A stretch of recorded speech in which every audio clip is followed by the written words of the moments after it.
Yusek, maiba lang po na topic yung sa pag-grant ng Sandigan Bayan ng bail kay former Senator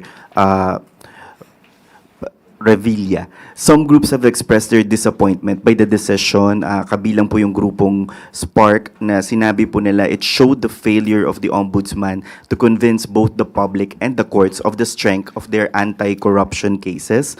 Sabi po nila, taxpayers do not need any more of Boying Remulla's papogi press conferences, but rather a transparent and comprehensive report on the corruption cases. Sabi naman po ng grupong Kapatid, this decision exposes the sharpest irony of Philippine justice, swift, compassionate, discretion for the powerful, but rigid severity and endless delays for political prisoners and poor PDLs. Ano po ang saloobin ng Malacanang dito sa naging desisyon ng Sandigan Bayan and sa mga, syempre po, parang nadidismaya sa naging resulta? Sa pagkakataong ito, tandaan po natin, hindi lamang po si dating Senador Bong Revilla ang akusado rito. Siya lamang po ang nabigyan ng pagkakataon na makapag-post ng bail for temporary liberty. Yung iba po na sangkot ay hindi po nag-grant ang petition for bail. Huwag natin kalimutan yan. So, hindi po natin masasabi na hindi sapat ang naging trabaho ng Office of the Ombudsman at ng mga state prosecutors. Hindi ito gauge para sabihin na hindi sila nagtatrabaho. Unang-una, ang karamihan siguro sa mga nagtutuligsa, hindi nila na-witness. Most probably, yung pinaka naging hearing.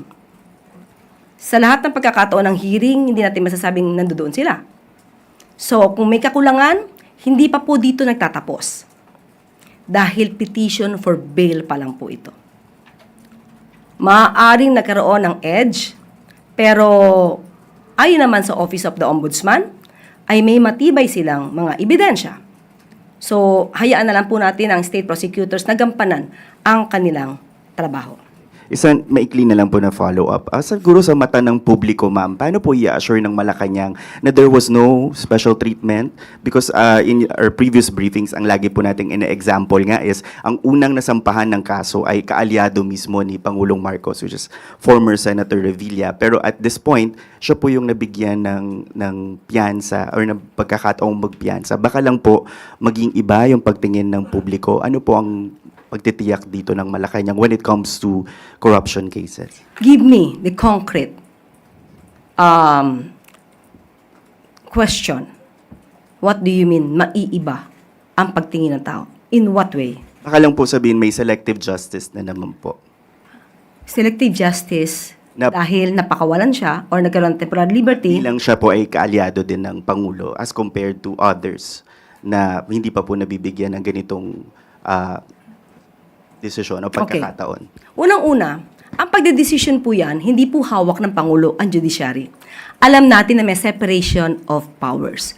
Kung yan lang din po ang iisipin ng mga kababayan natin, na bakit siya pa ang unang na nabigyan ng temporary liberty, kung yan talaga ay may katotohanan, at sasabihin natin may kamay ang Pangulo dito, hindi ba dapat hindi na lang siya sinampahan ng kaso?